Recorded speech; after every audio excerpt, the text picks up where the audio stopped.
Telugu audio Bible ద్వితీయోపదేశకాండము 6వ అధ్యాయము. నీవును నీ కుమారుడును నీ కుమారుని కుమారుడును నీ దేవుడైన యెహోవాకు భయపడి నేను నీకు ఆజ్ఞాపించు ఆయన కట్టడలన్నీయు ఆజ్ఞలన్నీయు నీ జీవిత దినములన్నిటను గైకొనుచు నీవు దీర్ఘాయుష్మంతుడవగునట్లు మీరు స్వాధీనపరుచుకొనుటకు ఏరు దాటి వెళ్ళుచున్న దేశమందు మీరు జరుపుకొనుటకు మీకు బోధింపవలెనని మీ దేవుడైన యెహోవా ఆజ్ఞాపించిన ధర్మమంతయు అనగా కట్టడలు విధులు ఇవే. కాబట్టి ఇశ్రాయేలు, నీ పితరుల దేవుడైన యెహోవా నీతో చెప్పిన ప్రకారము పాలు తేనెలు ప్రవహించు దేశంలో మేలు కలిగి బహుగా అభివృద్ధి నొందినట్లు నీవు వాటిని విని అనుసరించి నడుచుకొనవలెను. ఇశ్రాయేలు వినుము, మన దేవుడైన యెహోవా అద్వితీయుడగు యెహోవా. నీ పూర్ణ హృదయముతోనూ నీ పూర్ణ ఆత్మతోనూ నీ పూర్ణ శక్తితోనూ నీ దేవుడైన యెహోవాను ప్రేమింపవలెను. నేడు నేను నీకు ఆజ్ఞాపించు ఈ మాటలు నీ హృదయంలో ఉండవలెను. నీవు నీ కుమారులకు వాటిని అభ్యసింపచేసి నీ ఇంట కూర్చుండునప్పుడును త్రోవను నడుచునప్పుడును పండుకొనున్నప్పుడును లేచునప్పుడును వాటిని గూర్చి మాటలాడవలెను. సూచనగా వాటిని నీ చేతికి కట్టుకొనవలెను. అవి నీ కన్నుల నడుమ బాసికము వలె ఉండవలెను. నీ ఇంటి ద్వారబంధముల మీదను నీ గౌనుల మీదను వాటిని వ్రాయవలెను.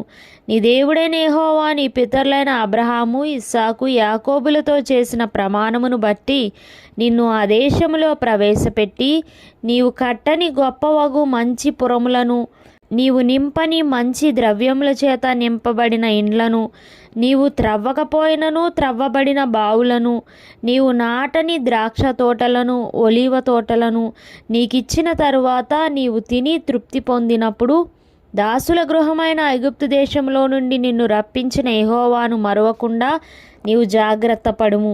నీ దేవుడైన యెహోవాకు భయపడి ఆయనను సేవించి ఆయన పేరట ప్రమాణము చేయవలెను.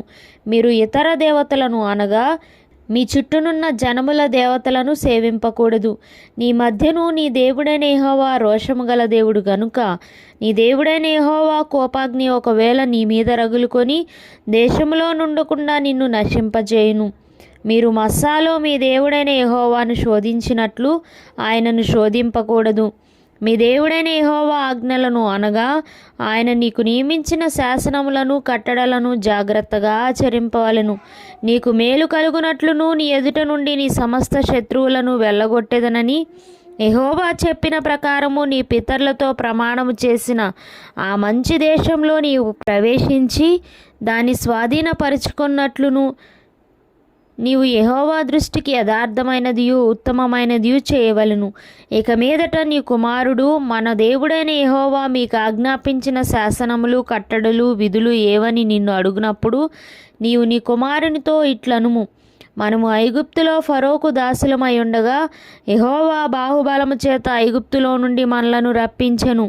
మరియు యెహోవా ఐగుప్తు మీదను ఫరో మీదను అతని ఇంటి వారందరి మీదను బాధకరములైన గొప్ప సూచక్రియలను అద్భుతములను మన కన్నుల ఎదుట కనుపరిచి తాను మన పితరులతో ప్రమాణము చేసిన దేశమును మనకిచ్చి మనలను దానిలో ప్రవేశపెట్టుటకు అక్కడ నుండి మనలను రప్పించెను.